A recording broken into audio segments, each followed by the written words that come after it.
Good morning, students. Welcome to the class of economics. We are studying Indian economic development. Today we will start chapter 6, economic reforms since 1991 or new economic policy 1991. So we studied many times in the previous chapter that our policy since 1990 was a good policy, was inward looking policy, but at last it proved wrong. It caused so many debts to us, and we didn't have foreign exchange even for the payment of 15 days of our imports. So we have to adopt a new policy, which is new economic policy. Meaning of economic reforms and new economic policy. Economic reforms refer to a set of economic policies directed to accelerate the pace of growth and development. Economic reforms मतलब हिंदी में होता है सुधार, correction. तो economic reforms का मतलब होता है इकोनॉमिक पॉलिसीज जो कि ग्रोथ एंड डेवलपमेंट को इंक्रीज करती हैं. In 1991 the government of India initiated a series of economic reforms to pull the economy out of crisis of 90s. तो 1991 में गवर्नमेंट ने न्यू इकोनॉमिक पॉलिसी को अडॉप्ट करा इकोनॉमी को 1990 के क्राइसिस से बाहर निकालने के लिए. और वो क्राइसिस मतलब कमी, हमारे पास फॉरेन एक्सचेंज की उस टाइम बहुत ज्यादा कमी हो गई थी और हम लोग बाहर से इंपोर्ट करने के लिए बिल्कुल अनेबल हो गए थे. These reforms came to be known as new economic policy. The broad components of new economic policy are the policy of liberalization in the place of licensing for the industries and trade, the policy of privatization in place of quotas for the industrialists, and the policy of globalization in place of permits for export and import. So LPG was set to replace LQP in 1991. Licence जो system था उसको abolish किया गया और liberalisation policy अपनाई government ने. Liberalisation का मतलब होता है टू सेट फ्री, ज्यादा रेस्ट्रिक्शंस को हटाना और इंडस्ट्रियलिस्ट को अपने अनुसार काम करने देना. दूसरा प्राइवेटाइजेशन आया क्योटास की जगह. जो इंडस्ट्रीज को फिक्स कर रखा था कि आपको इससे ज्यादा आप प्रोडक्शन नहीं कर सकते, आप ये काम कर सकते हो, आप वो काम नहीं कर सकते, ऐसे सारे रेस्ट्रिक्शंस को हटाया गया. और दूसरा प्राइवेट इंडस्ट्रीज को, प्राइवेट एंटरप्राइज को बढ़ावा दिया गया, उसको बोलते हैं प्राइवेटाइजेशन. और ग्लोबलाइजेशन का मतलब होता है कि हम लोग दूसरी कंट्रीज के साथ ट्रेडिंग करें और दूसरी कंट्री के इंडस्ट्रियलिस्ट को यहाँ पर आकर बिजनेस करने दें. तो ग्लोबलाइजेशन ने रिप्लेस करा परमिट फॉर एक्सपोर्ट को. Elements of new economic policy. Liberalization, privatization and globalization are the three main elements of NEP, new economic policy. Liberalization means freedom of the producing units from direct or physical controls imposed by the government. Following are some notable observations in this regard. Prior to 1991, government had imposed several types of controls on private enterprises in the domestic economy. These included industrial licensing system, price control or financial control on goods import license, foreign exchange control, restrictions on investment by big business houses, etc. 1991 में government ने जितने भी जो import थे, control थे private enterprises के ऊपर, जो कि लाइसेंसिंग सिस्टम था और प्राइस कंट्रोल करती थी गवर्नमेंट, और गुड्स को इंपोर्ट करने पर आपको लाइसेंस लेना पड़ता था, फॉरेन एक्सचेंज को कंट्रोल करती थी government, restriction on investment by big business houses को इन्वेस्टमेंट नहीं करने देती थी.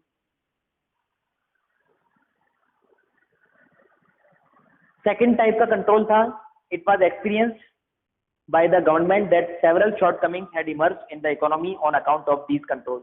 तो ये जितने भी कंट्रोल्स थे, रेस्ट्रिक्शंस थे, इनके कारण इकोनॉमी को बहुत ज्यादा नुकसान हो रहा था.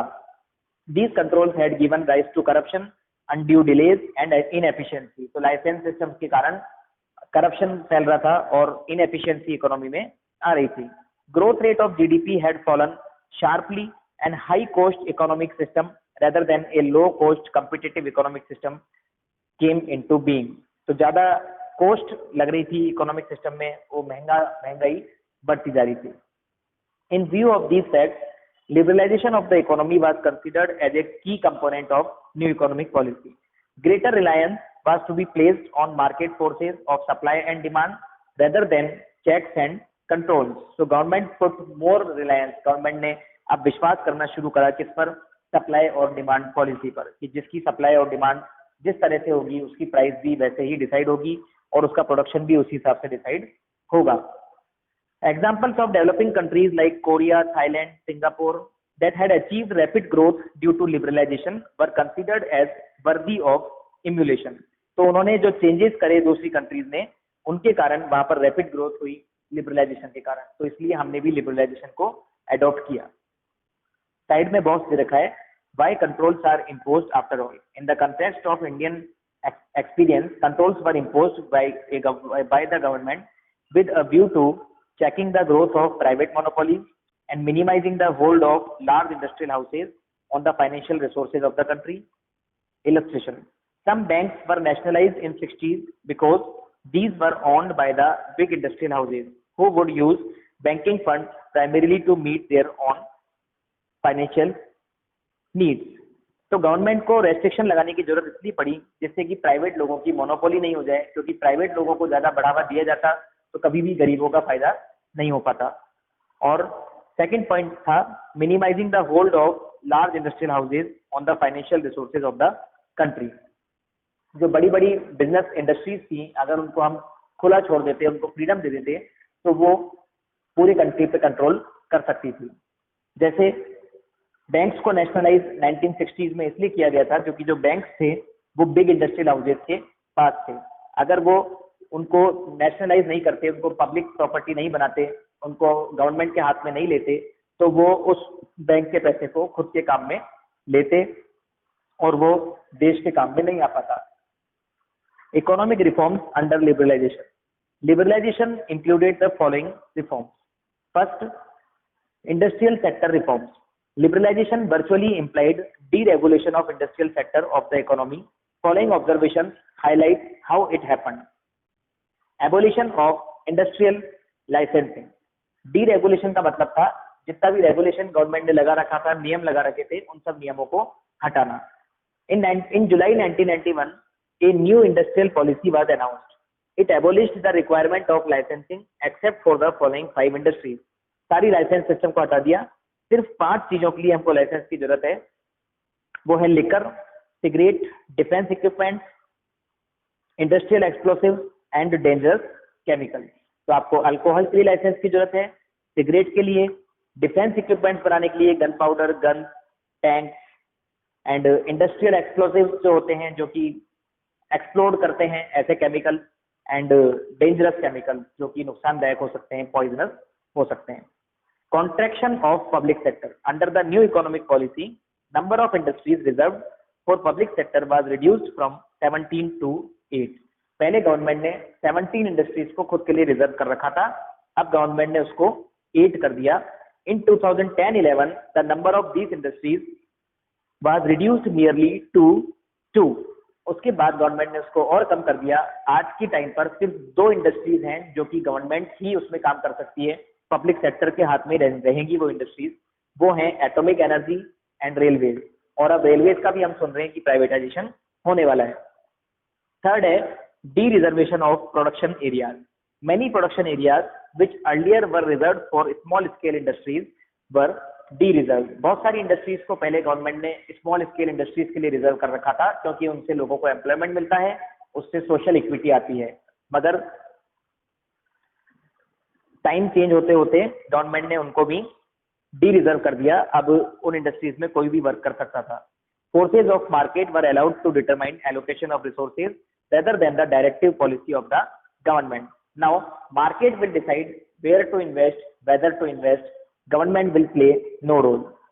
Expansion of production capacity. Earlier production capacity was linked with licensing. Now freedom from licensing implied freedom from capacity constraint.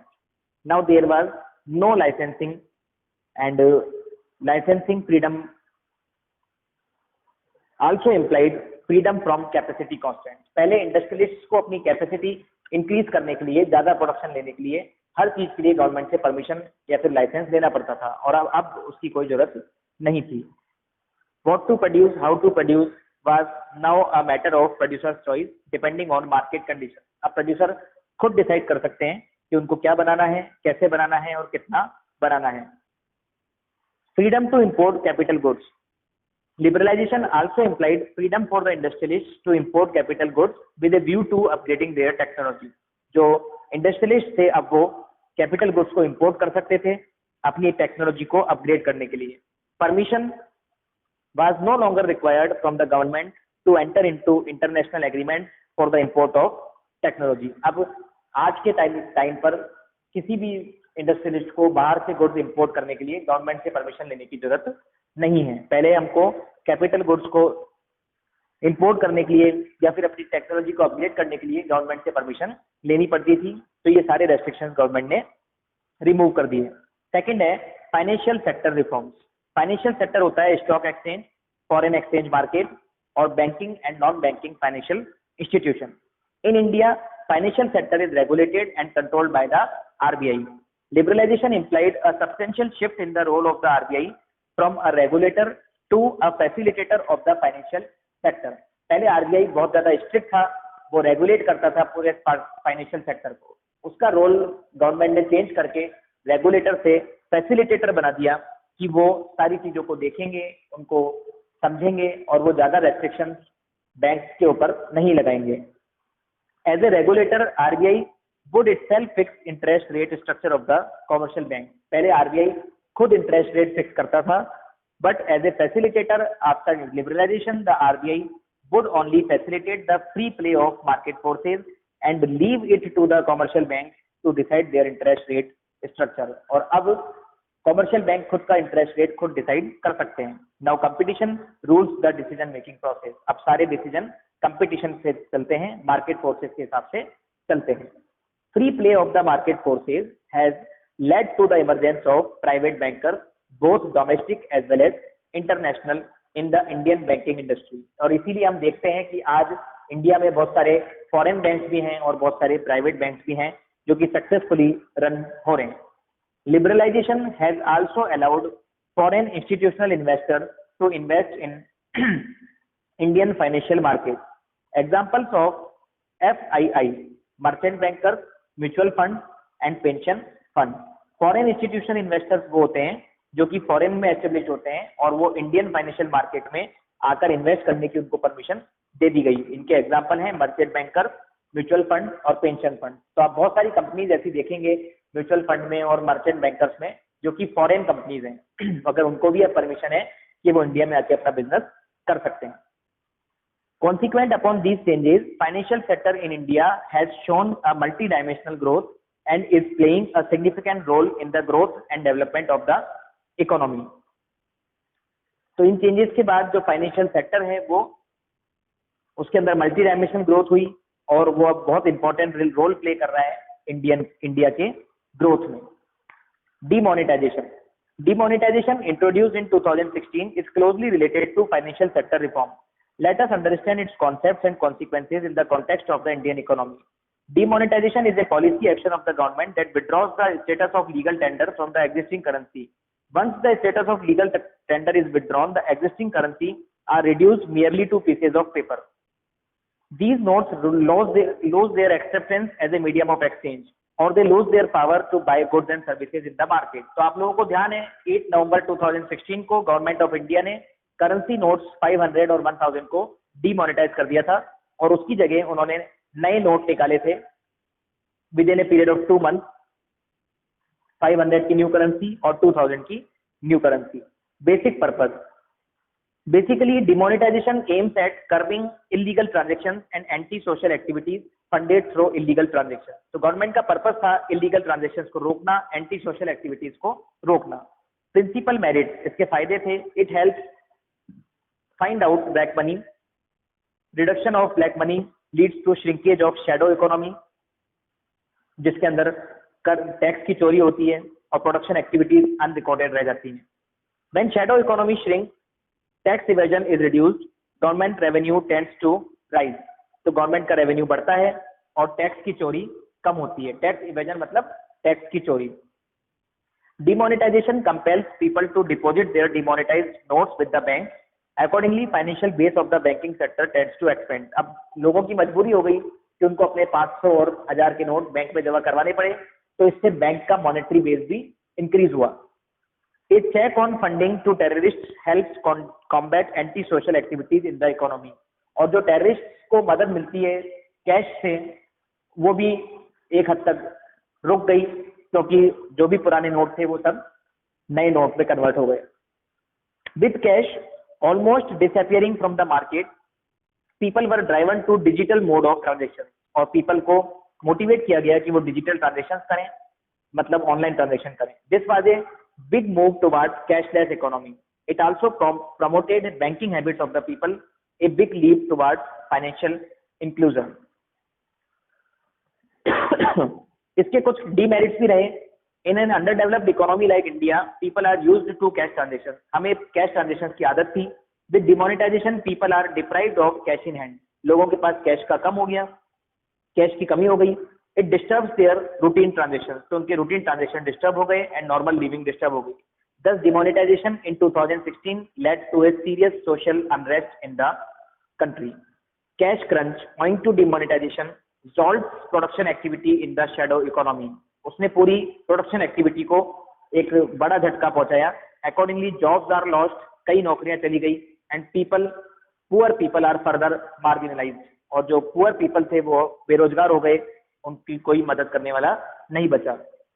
A halt to production activity in the shadow economy invariably hurt the overall level of economic activity. तो इससे पूरी economy पे फर्क पड़ा, production, consumption, investment सब कम हो गए।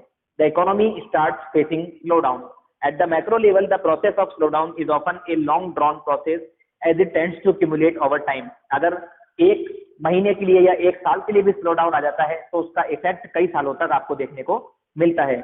India is yet to recover from the slowdown triggered by demonetization in 2016। और उसके बाद जीएसटी आया, उसके बाद कोरोना आ गया, तो इंडियन जो इकोनॉमी है वो कंटिन्यूसली डाउनवर्ड जारी है।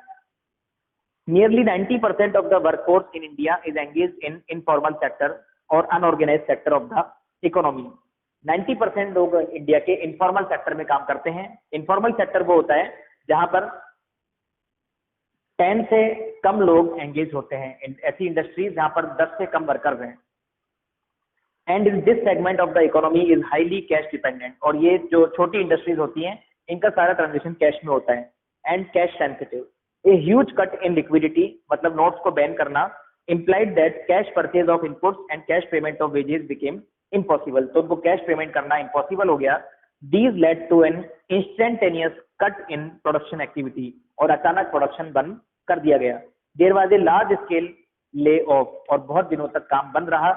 Daily wagers lost their employment from day one of demonetization। और जिस दिन से डिमोनेटाइजेशन हुआ था उसी दिन से कई वर्कर्स की जॉब चली गई। Exchange of demonetized currency with the valid currency leads to long queues at the bank। लोगों को लंबी लंबी बैंक पे लाइनें लगानी पड़ी अपने नोट्स को चेंज करवाने के लिए। People feel hurt when they find it difficult to use their own money। और उनको बहुत बुरा लगा जब उनका खुद का पैसा वो काम में नहीं ले सकते थे। Accordingly, consumption is lowered and inducement to invest is lost। Consumption कम हो गया और इन्वेस्टमेंट करने की उनकी इच्छा भी खत्म हो गई। In short, demonetization causes loss and gain of opportunities। कुछ हमें लॉस भी हुए हैं और कुछ गेन भी हुए हैं। It is very difficult to precisely assess the net impact of demonetization over a short period of time। तो हम कम समय में इसका एग्जैक्ट इफेक्ट नहीं बता सकते, नहीं निकाल सकते। Nevertheless, मगर ये बहुत इंपॉर्टेंट बात है कि social unrest is an immediate short period loss। तो जो भी सोशली अनरेस्ट हुआ, जो समाज में परेशानी आई, पैसों की कमी हुई, उससे शॉर्ट पीरियड तक रहा वो, जिसको people of India have successfully manage. और अब उसको पीपल्स ने बिल्कुल मैनेज कर लिया है।